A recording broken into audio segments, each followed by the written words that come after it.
2019, Luke Kuechly shocked the football world by retiring at just 28 years old. Despite playing only 8 seasons, his dominance and legacy leave no doubt that he's bound for the Hall of Fame. Kuechly's journey, from an overlooked high school prospect to a college phenom and one of the NFL's greatest ever linebackers, is a testament to his unmatched work ethic and football IQ.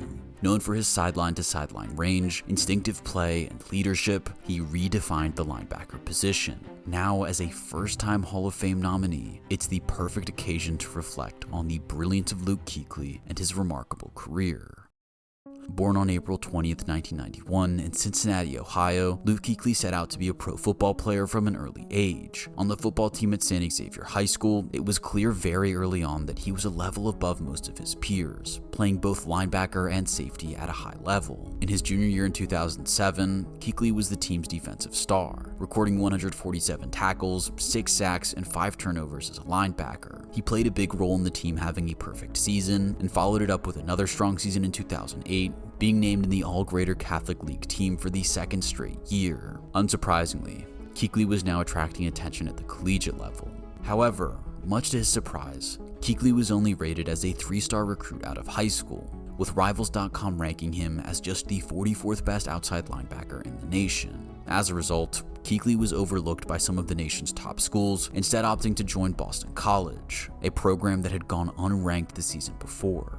He very quickly got to work, contributing to the Eagles' defense in his true freshman year and making an instant impact. He was already a force to be reckoned with, ranking second in the NCAA with 158 total tackles, which was good enough to earn him ACC Defensive Rookie of the Year. At just 18 years old, it was clear that the sky was the limit for Boston College's newest star, and his next 2 seasons proved it. In both his sophomore and junior years, Kuechly was named All-American. And in 2011, he was not only awarded the Butkus Award as the best linebacker in the nation, but he was also given the Bronco Nagurski Award, given to the very best defensive player in the entirety of college football.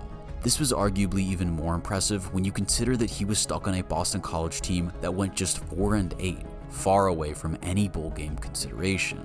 Having already cemented his place as the top linebacker at the college level, there was no need for a senior year, and he would enter the 2012 NFL Draft that April. Kuechly was obviously projected to go very high in the draft, with many analysts suspecting that he could be a top 10 pick, especially after his excellent combine performance. Kuechly ran a 4.58 40-yard dash and silenced any lingering doubts about his athleticism, impressing with his 38-inch vertical leap and 60-yard shuttle time of 11.43 seconds. The 2012 draft featured an extremely strong linebacker group, with Bobby Wagner, Dante Hightower, Levante David, and Demario Davis all on the board. But of course, the first linebacker selected was Luke Kuechly out of Boston College, who became a Carolina Panther at pick 9. The Panthers were in their second season under Ron Rivera and had shown signs of progress in their 2011 campaign, with rookie QB Cam Newton picking up Offensive Rookie of the Year honors. Despite this, the team still went 6-10.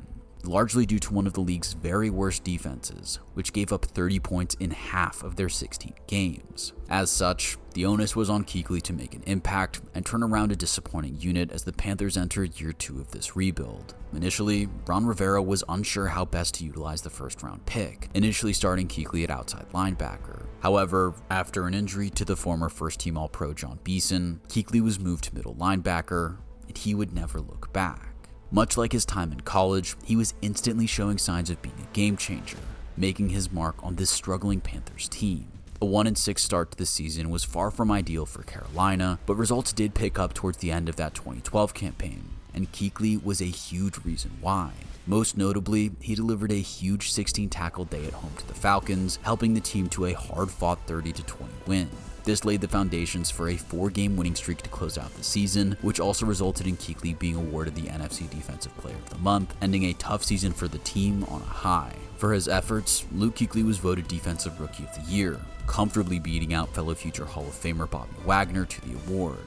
He had led the league in tackles with 164, whilst also notching a sack, 11 tackles for loss, 2 interceptions, and 8 passes defended. It was a great start to life in Carolina for Kuechly, but he had barely gotten started. The great linebacker was named as both a Pro Bowler and an All-Pro in every season between 2013 and 2019. In 5 of these, he was a first-team All-Pro player, setting the standard for the rest of his peers to follow. This was obvious in his second season, when he was not only the best linebacker in football, but the best defensive player in the NFL, beating out the likes of Richard Sherman and J.J. Watt to be voted Defensive Player of the Year for 2013.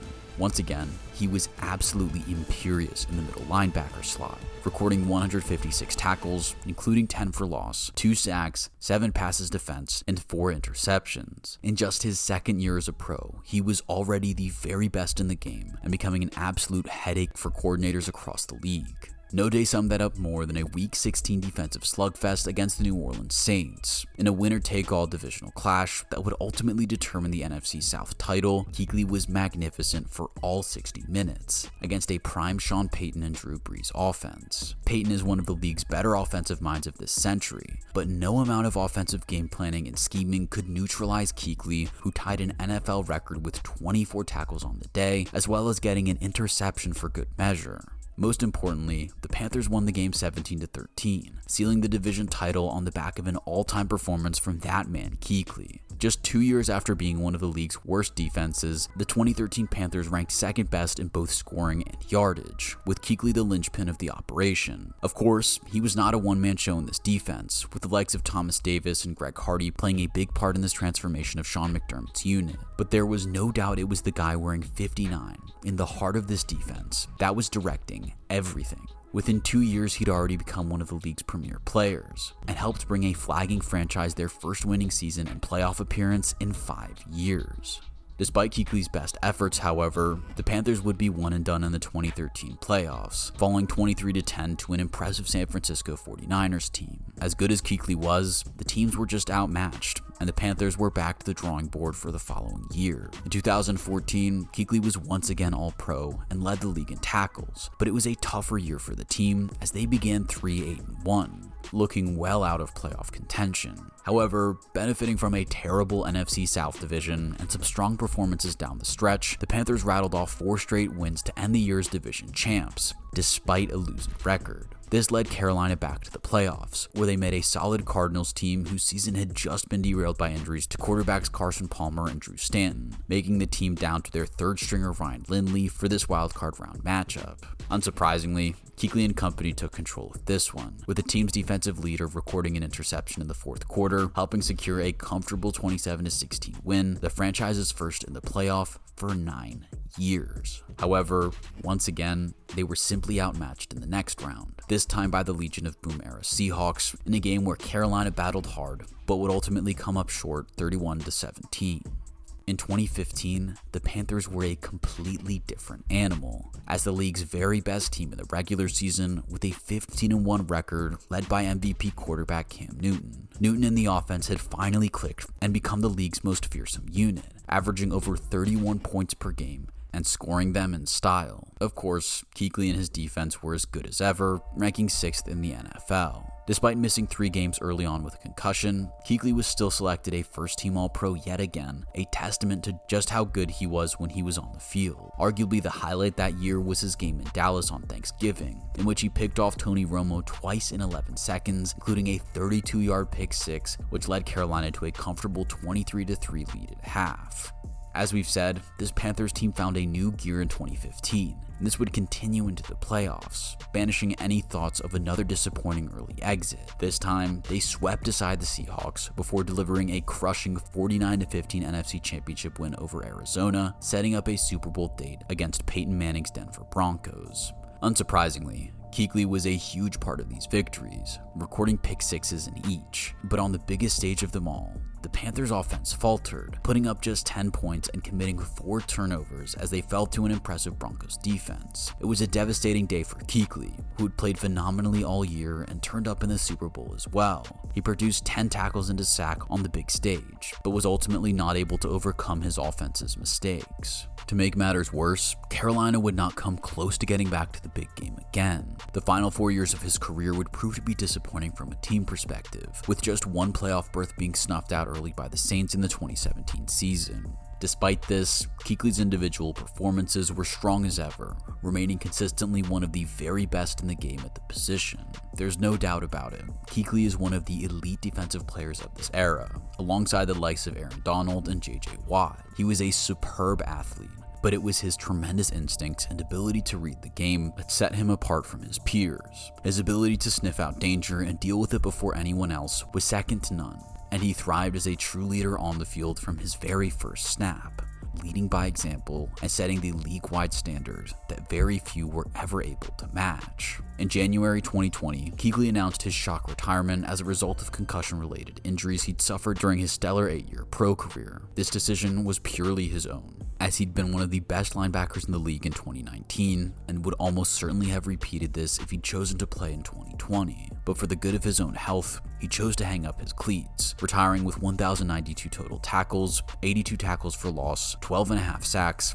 7 forced fumbles, 18 interceptions, and 65 passes defense to his name. In February 2025, Kuechly will be eligible for the Pro Football Hall of Fame for the first time. Every year, voters agonize over who should be inducted from that year's class. But honestly, Kuechly should be a fairly obvious first ballot entrant. The only thing that could work against him is his early retirement, but that shouldn't be enough to keep a player of his quality out of Canton. Kuechly was one of the league's best linebackers and players from the moment he entered the league until the moment he left it. His resume, which includes 5 first-team All-Pros, 7 Pro Bowls, a Defensive Player of the Year award, and selection to the 2010s All-Decade team, tells us exactly what the game tape has already told us for years. Luke Kuechly was the special kind of player that doesn't come around very often. In 2025, he will surely be enshrined in the Pro Football Hall of Fame in recognition of his place as one of the most dominant linebackers that's ever played the sport. So, do you think Luke Kuechly will be a first ballot Hall of Famer? Let us know in the comments.